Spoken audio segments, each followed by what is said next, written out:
डर गए हैं पाकिस्तान में आतंकी। डरे क्यों हैं? इन तस्वीरों को देखकर, हमारी तैयारी को देखकर। ये तस्वीर देखिए कि कैसे मिशन रेडी है भारत का, भारत किस तरह से तैयार है। नौसेना ने एक फोटो जारी करके ये बताया है कि भारत की ताकत क्या है, भारत ने कैसे तैयारी कर ली है, जहाजों का बेड़ा कैसे भारत का तैयार है। वहीं दूसरी ओर ये दूसरी तस्वीर की कैसे लगातार एक तरफ रिहर्सल्स की जा रही है, वहीं दूसरी ओर आसमान से भी पाकिस्तान पर आर्मी ने पाकिस्तान पर भी कैसे हवा से भी हमला करने की तैयारी कर ली है, आसमान से भी, ये आपको बता रहे हैं। और अब एक और बड़ी जानकारी आपको दे दें, घाटी में एक्टिव लोकल आतंकियों की लिस्ट तैयार कर ली गई है। कश्मीर में कुल 14 लोकल आतंकी एक्टिव है। सोपोर, पुलवामा, शोपियां में आतंकी एक्टिव है, जिनकी पहचान भी की जा रही है, तस्वीरें जारी की जा रही हैं। अवंतीपोरा, अनंतनाग, कुलगाम में भी आतंकी एक्टिव हैं। कुल 14 ऐसे आतंकी हैं, लोकल आतंकी हैं। उनके बारे में जानकारी हासिल करके फोटो जारी की जा रही है। साथ ही लोगों से भी अपील की जा रही है कि अगर कोई इनको अपने आसपास देखता है तो इसकी जानकारी तुरंत सेना को दी जाए, और जो भी जानकारी देगा उनकी जानकारी गुप्त रखी जाएगी। यानी अब एक तरफ पाकिस्तान के भेजे हुए, पाकिस्तान के पाले हुए आतंकियों की पहचान की जा रही है कश्मीर में अलग अलग जगहों पर, अलग अलग जिलों में। वहीं दूसरी ओर फोटो जारी करके बताया जा रहा है कि भारत ने इन आतंकियों को पहचान लिया है।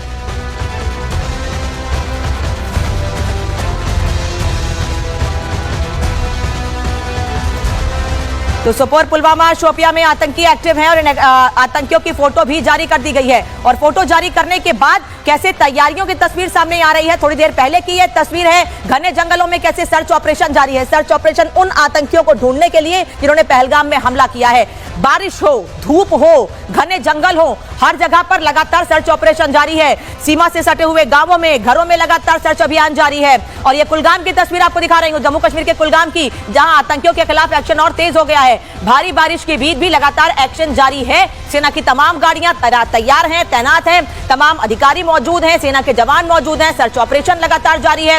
कुलगाम की यह तस्वीर आपको दिखा रही हूं, और कुलगाम में भारी बारिश के बीच लगातार सर्च ऑपरेशन जारी। जैसे मैंने पहले भी आपको बताया, भीषण धूप हो, भारी बारिश हो, सर्दी हो, बर्फ हो, कहीं भी सेना के जवान पीछे नहीं हट रहे हैं। हर जगह सर्च ऑपरेशन जारी। और एक बात तो साफ है कि आने वाले कुछ दिनों में जिन लोगों ने पहलगाम में हमला किया है, पर्यटकों को निशाना बनाया है, उन सभी लोगों को ढूंढ निकाला जाएगा। कितने दिन तक जंगलों को फायदा उठाकर ये लोग भागते रहेंगे?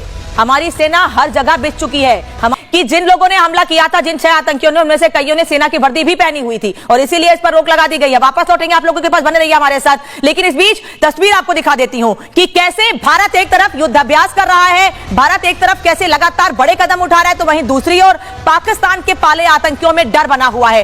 टीआरएफ में खौफ इतना ज्यादा है, वो टीआरएफ जिसने हमले के तुरंत बाद ये जिम्मेदारी ली थी कि टीआरएफ ने ही हमला किया है पहलगाम में, लोगों की जान, पर्यटकों की जान टीआरएफ ने ही ली है। उसने एक लेटर जारी करके यह बताया है कि पहलगाम हमले में उसका कोई हाथ ही नहीं था। समझिए, हमले के 3 दिन के भीतर ही टीआरएफ को यह याद आ गया कि उसका इस हमले में कोई हाथ नहीं था, बल्कि ये कह रहे हैं कि हमारी वेबसाइट हैक हो गई थी, और उस हैकिंग की वजह से ही इस हमले की जिम्मेदारी किसी और ने ली थी, हैकर्स ने ली थी। हमारी वेबसाइट हैक हो गई थी। वहीं सैफुद्दीन ने क्या कहा था पिछले दिनों, हिंदुओं को लेकर क्या बयान दिया था, और अब कैसे समझिए थी, ये भी हमने आपको बताया है। लेकिन सेना के एक्शन के बीच आतंकियों में टेंशन कैसे बनी हुई है, कैसे अब इन लोगों को छठी का दूध याद आ रहा है, वो इन बयानों से दिखाया हमने आपको। एक तरफ लेटर जारी किया जा रहा है, एक तरफ बयान दिए जा रहे हैं, वहीं दूसरी ओर भारतीय सेना का आतंक पर प्रहार लगातार सामने आ रहा है। आतंकियों के घर को राख बना दिया गया है। पाकिस्तान में छिपे आतंकियों में डर है, खौफ है। टीआरएफ ने 4 दिन के बाद ही पलटी मार ली है। पहले हमले की जिम्मेदारी ली थी और अब पलट गया है टीआरएफ। पहलगाम अटैक में हमारा कोई हाथ नहीं है, यह कहना है टीआरएफ का। उसको लेकर लेटर जारी किया गया है। उनका यह कहना, जैसे मैंने पहले भी आपको बताया, कि हमारा डिजिटल प्लेटफॉर्म हैक हो गया था। 4 दिन के बाद याद आ रहा है टीआरएफ को कि उनका डिजिटल प्लेटफॉर्म हैक हो गया था। आतंक के ठेकेदार अब एक एक करके सफाई दे रहे हैं, और इस सफाई के पीछे पाकिस्तान के सेना प्रमुख और पाकिस्तान की हुक्मरान है, जो कि जानते हैं कि भारत कड़ा जवाब देगा। तो अब अपने उन हिमायतों को आगे कर दीजिए जिनको हमेशा से मैदान में उतारकर आतंक फैलाते हैं। क्या टीआरएफ और मुनीर और आईएसआई का यह दबाव है, इसीलिए ये लोग अब वीडियो जारी करके, फोटो जारी करके, लेटर जारी करके ये बता रहे हैं कि हमारा हमले में कोई हाथ नहीं था? हमले के कुछ घंटों के बाद ही एक तरफ जिम्मेदारी ली जाती है, वहीं दूसरी ओर बयान जारी कर दिया जाता है।